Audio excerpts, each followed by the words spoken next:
I define government bureaucracy as a mountain of corruption concealed by an ocean of incompetence. But what can you do about it?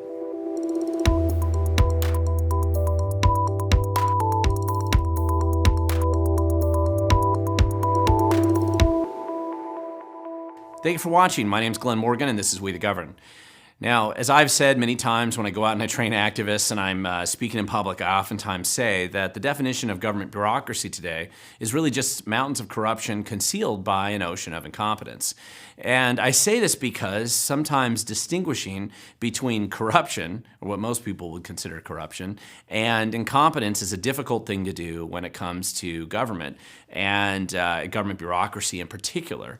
So oftentimes we have this image of the government bureaucrat in the working away, toiling away in the back room, filled by mountains of paperwork, or in the modern day world with computers and all that. But when we really look at government, oftentimes there's an image that's portrayed to us out there, and it looks very different than what you'll find if you look beneath the surface. It's the proverbial iceberg, right? That's just the tip of the iceberg that you see when you look at government. And government oftentimes tries to put on this facade, this image, an impressive image with big fancy buildings and marble palaces, as they've been called before, of trying to show that they're in control or in charge. What they don't really want you to see is the complete incompetence and corruption and disasters that exist behind the scenes. I reference here just when Susie Levine, the director of the Department of Unemployment Services in Washington State, so-called lost almost $1 billion, and Governor Inslee appointed her to that position because she was a big donor to his campaign, and the exposés and the studies and the stories about this fiasco are unfolding. And the truth is, nobody's going to figure out really what happened to this money. And it was an inside job. There was an employee at that agency who turned off all the security features. And in fact, they were actually stealing money using names of employees who worked at the Employment Security Department at that time. So what the heck's going on there? And government does this in all kinds of ways. Government bureaucracy perpetuates itself and promotes itself by showing you images, beautiful images of teachers teaching math, as though that's the dominant sort of image that they want you to have about education. What they don't want you to see is what's been going on in our state recently, where Chris Reichtel, who's the Office of Superintendent of Public Instruction, he's in charge of the education department in our state, well, he did that. He helped ensure that we had the largest, most massive drop in learning at Washington Public Schools, where only 30% of the kids are barely able to be literate by that definition of math. And this is even after decreasing the literacy definitions and what it means to actually be literate in math and English in our state. And despite that, there's just an exceptionally low level of education going on, even by the relatively low standards that are currently being used. So indeed, he did that, and you're not going to see him bragging about it, but you will see him making excuses somewhere along the way. Because the truth is, nobody wants to claim credit, right, when the government's failing and there's a fiasco and it's a bus fire. It may not be a dumpster fire, maybe it's just a school bus fire. Just a fiasco going on at almost every area of government that you look at. And people wonder, well, how could this be going on? I mean, government can't possibly be that corrupt, that incompetent. Well, they can be, and that's just how they are. But again, the image is always going to be different. They're going to want to show us images of, when it comes to raising your taxes, they want to show us images of firefighters, which are widely viewed as positive government employees, right? Most of us feel that way. Surveys show that most people really admire the fire department. Really, most people admire the police department, especially in a big crime wave like this, recognizing that even though the Democrats have tried to take away the ability of the police to enforce the law, that there's still a desire to recognize them as important civil servants doing an important job, and they do have an important job out there.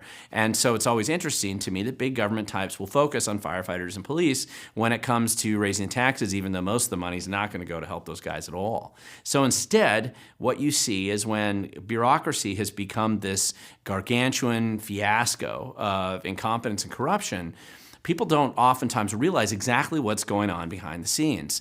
What is it that greases the wheels of bureaucracy? And it's not always obvious kickbacks and cash payouts. That's easy to expose if you can find it. And when you do find it, it's obvious, no doubt, that it's corrupt and corruption. But those types of payouts aren't that common. At least that's not been my experience. The payouts tend to be a little bit more subtle, and the nature of bureaucracy is to perpetuate itself. And so what happens when you see a bureaucracy or a government that's entirely out of control?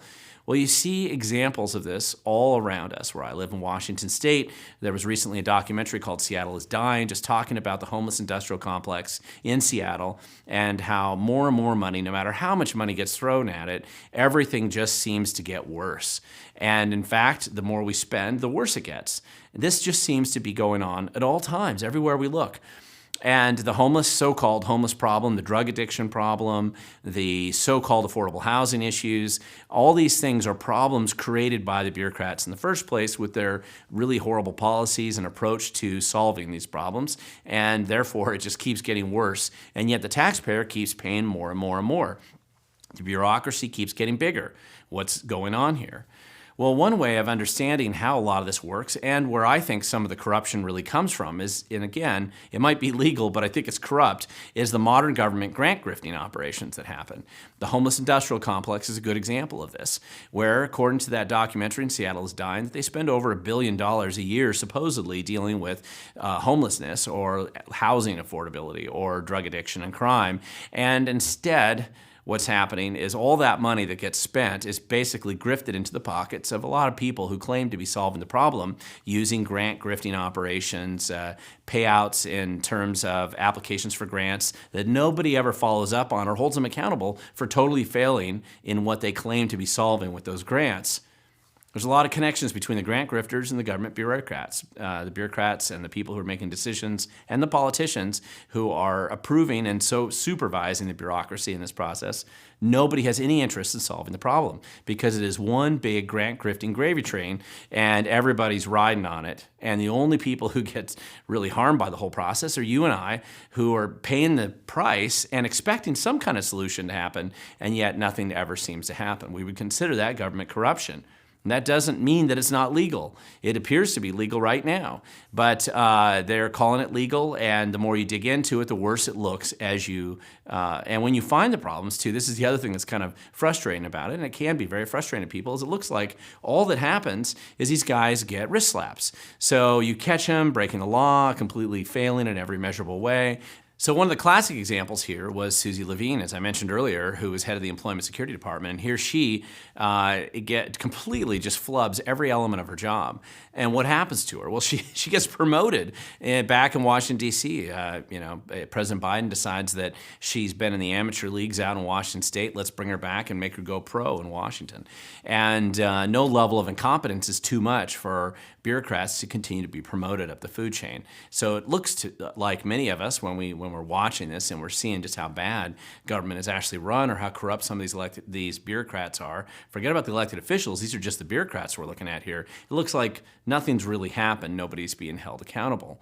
So government incompetence is at work all the time, you see it everywhere. But oftentimes that's really what the bureaucrats want you to believe. If there is corruption, or it looks like you are uncovering corruption, the last thing they want you to understand is that it is corrupt or that it's completely dishonest. Instead, what they'll try to do is to shift the blame and claim that it's incompetence. And again, it's very difficult to find that mountain of corruption underneath that ocean of incompetence, because you got to look around and then try and distinguish where the lines are is not an easy process. But it's worth exposing regardless, no matter what it is. Government's not going to hold itself accountable. And anybody who thinks it is hasn't been paying any attention. There's no incentive to fix their own problems, especially since you and I are going to be paying the price, and our future generations are going to be paying the price for today's screw-ups and mistakes. So the structure of government is never going to be set up in a way to hold itself accountable. Then when they create auditors' offices or inspector generals, it's not that hard to get in there and make sure that those bureaucrats are not going to hold the other bureaucrats accountable. We see it all the time in our auditor's office in Washington State. They're not going to be holding government accountable when money disappears and when they do bad things. And so the one thing to remember about government, it's always one of the quotes I kind of like here, but if you think the problems that they create are bad, just wait until you see their solutions. So they make the problem as bad as possible, whether that be environmental issues, whether that be the homeless industrial complex, whether that be healthcare, whether that be education, whether that be cost of housing, whatever it is that they create as the crisis. And then the solution comes in and only makes things worse. That seems to be the predictable and repetitive way that government bureaucracy operates. And it tends to want to, these kind of things drive us crazy. I like this cartoon here because it shows the Constitution being stabbed in the back and voters being stabbed in the back by the politicians and the bureaucrats, and they're running into each other's arms. I kind of like that imagery because essentially this is what we have to look at as activists and those of us who care about a more limited government, and what do we have to do to fix some of the problems here. One of the solutions is obviously we have to shrink government and reduce the areas in our lives in which government's heavily involved. Government doesn't make anything better. They don't solve the problems. They mostly go in and make them worse and then create corruption opportunities and grant grifting opportunities as part of the solution that they claim that they want. So that's something that we have to do. And it's very easy. A lot of people do this where I just give up, right? There's nothing I can do about government corruption. It's too confusing. The bureaucrats are too they're too dug in like cockroaches. It's difficult to get them out and solve the problem. Or even worse, people just wave the white flag. They want to give up. And this is what bureaucrats want you to do. This is one of their strategies, is to get you and I to give up and stop paying attention, or just write it off, or try to survive the experience of dealing with them. And that, I think, is the wrong attitude. That's exactly what the bureaucrats want you to do. That's exactly what those who are elected officials and like this type of operation, this is what the left wants you to do. They want you to give up.